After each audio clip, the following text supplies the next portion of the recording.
Avec Nicolas Barré, le directeur de la rédaction du journal Les Échos. Bonjour Nicolas. Bonjour Nicolas. La bataille pour les postes clés des instances européennes fait rage. Berlin vient de concéder une manche.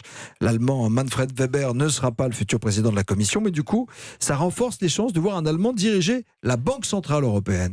Oui, et on peut considérer que la présidence de la Banque Centrale Européenne, c'est le poste européen le plus important. Pourquoi ? Parce que la BCE est la seule instance vraiment fédérale. Elle est la seule à être indépendante. Et une fois nommé, son président a donc un pouvoir sans équivalent sur le destin de nos économies. Pendant la crise de la zone euro, par exemple, il avait littéralement un pouvoir de vie ou de mort sur les économies de la Grèce, de l'Irlande, du Portugal. Alors par chance, à l'époque, l'Italien Mario Draghi avait décidé de faire tout ce qui était nécessaire pour sauver les États qui étaient au bord de la faillite, ce qui l'a d'ailleurs poussé à interpréter les traités européens de manière, disons, assez libre. Mais un autre à la place aurait pu faire un choix différent. Et c'est ce qui inquiète précisément la France et plus globalement les pays du sud de l'Europe. Oui, voilà. Le candidat allemand pour la BCE, qui est l'actuel patron de la Banque Centrale Allemande, était par exemple à l'époque très contre ces mesures de soutien aux États européens. Il a même été jusqu'à attaquer en justice l'un des programmes d'aide mis en place par la BCE. L'affaire est remontée jusqu'à la Cour de justice européenne qui lui a donné tort.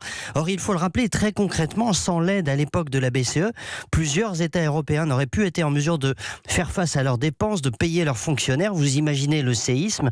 Voilà pourquoi le président de la BCE, le choix du président de la BCE est si important. Et soit c'est un pragmatique comme le sortant Mario Draghi, et puis l'art de l'adaptation était aussi son cheval de bataille, soit c'est quelqu'un de plus dogmatique, un idéologue. Exactement. Alors le candidat allemand Jens Weidmann est conscient de cette image de faucon. Il a mis de l'eau dans son vin ces jours-ci. On est en campagne, mais on n'est pas dupe. Emmanuel Macron a d'ailleurs ironisé sur le fait que Weidmann avait fini par retrouver du bon sens.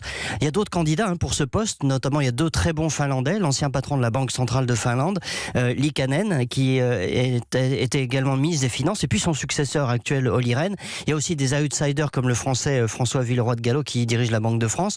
Le choix pour ce poste en tout cas est crucial, car le prochain patron de la BCE aura à gérer une crise financière, ça c'est une quasi-certitude, et on aura intérêt ce jour-là à ce qu'il soit pragmatique et créatif plutôt que rigide et légaliste.